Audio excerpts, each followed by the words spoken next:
Magluluto tayo ng low-carb bacon roll. Ang una po nating gagawin ay maglagay sa mixing bowl ng Cheddar's green dahan coconut flour. Next, green dahan at natural almond flour. Siyempre, maglalagay din po tayo ng green dahan Himalayan pink salt, baking powder, green dahan malunggay powder, at siyempre ang ating binder, lupin flour from green dahan. At maglalagay din tayo ng xanthan gum, green dahan egg white powder, Parmesan cheese at ang pinakahuli, green dahan golden monk fruit erythritol blend. Haluin lang lahat ng mga dry ingredients. Then add all-purpose cream. Maglalagay din po tayo ng 1 whole egg. Then mix well. And gradually add hot water. Ang list of ingredients ay ilalagay ko sa last part ng video na ito. Gamit ang malinis na kamay, knead lang po natin ito kagaya ng dough.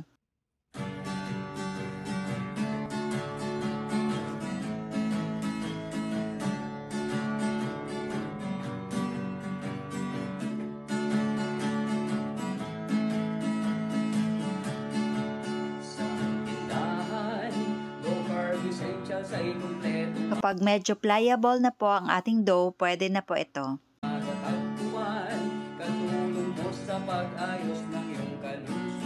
Mag-spray lang po ako ng coconut oil para hindi gagalaw ang ating parchment paper. Ilagay ang dough in between 2 parchment papers. Tapos, spread lang po natin ito gamit ang rolling pin. Dapat manipis at pantay ang pagkakaspread. Pero huwag naman po sobrang nipis.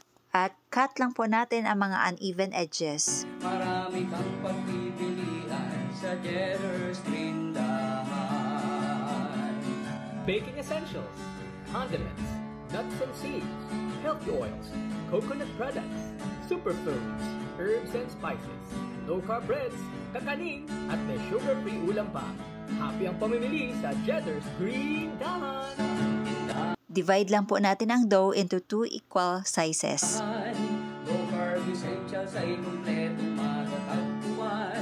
Katulong mo sa pag-ayos. Tapos maglalagay lang po ako ng mga cheddar cheese and parmesan cheese. Maglalagay din po ako ng mga malunggay leaves for added color. Tapos itakip lang ang kalahating dough at ipatong lang ang homemade bacon. Sa mga hindi pa nakakaalam paano gawin ang homemade bacon, paki-check lang po sa wall ko. Meron po doon full video on how to make homemade bacon. Pagkatapos, cut lang po natin ito. At idiin lang po natin para intact po ang ating dough, cheese, and bacon. Marami kang pagpipilian sa Cheddar. Gupitin lang ang mga parchment paper para hindi po tayo mahihirapan sa pag-roll mamaya. At takpan ulit ng isa pang parchment paper. Then flip. Gupitin din po natin ang parchment paper na sa bottom na side. At roll po natin ito gamit ang kutsara or tinidor. Then repeat the procedure.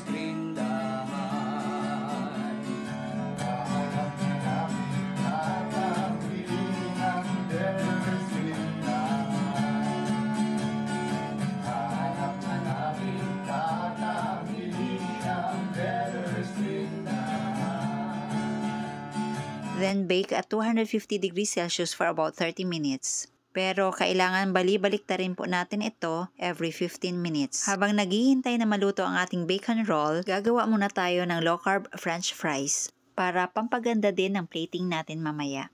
By the way, ito din po yung dough na ginamit ko sa bacon roll. Para hindi masisira ang ating low-carb fries, gagamitan po natin ng kutsilyo from chopping board papunta sa pan. Lulutuin lang po natin ito over medium heat. Kapag golden brown na, pwede na po hanguin. At luto na ang ating bacon roll. Tatanggalin muna natin ang mga parchment paper, pati syempre ang mga kutsara at tinidor.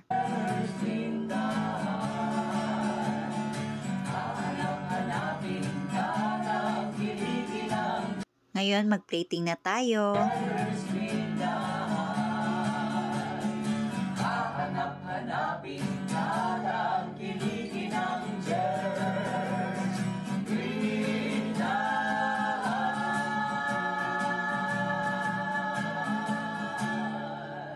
Naglalagay lang po ako ng mga basil leaves, pandagdag kulay. Then drizzle using mustard cream sauce.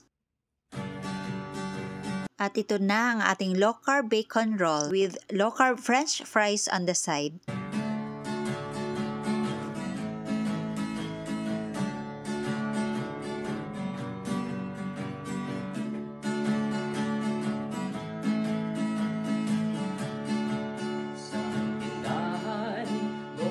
Essentials ay kumpletong matatagpuan.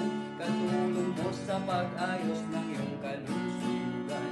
Marami kang pagpipilian sa Tikman na natin.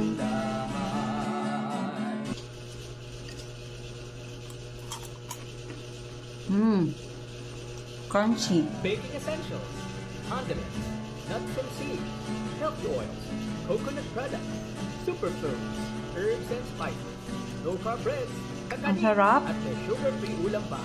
Happy ang pamimili sa Jetter's Green Dahan.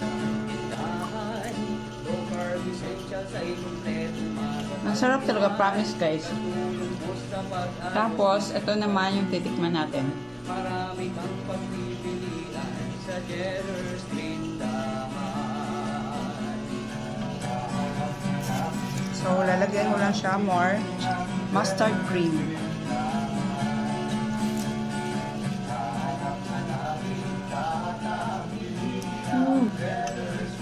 Ang sarap. Grabe.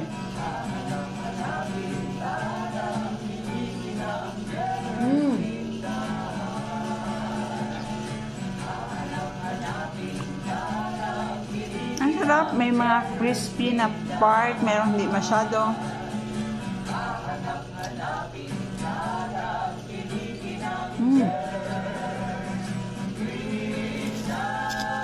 So, kung gusto mong mag-add, yan, ganyan lang. Ang sarap talaga, promise.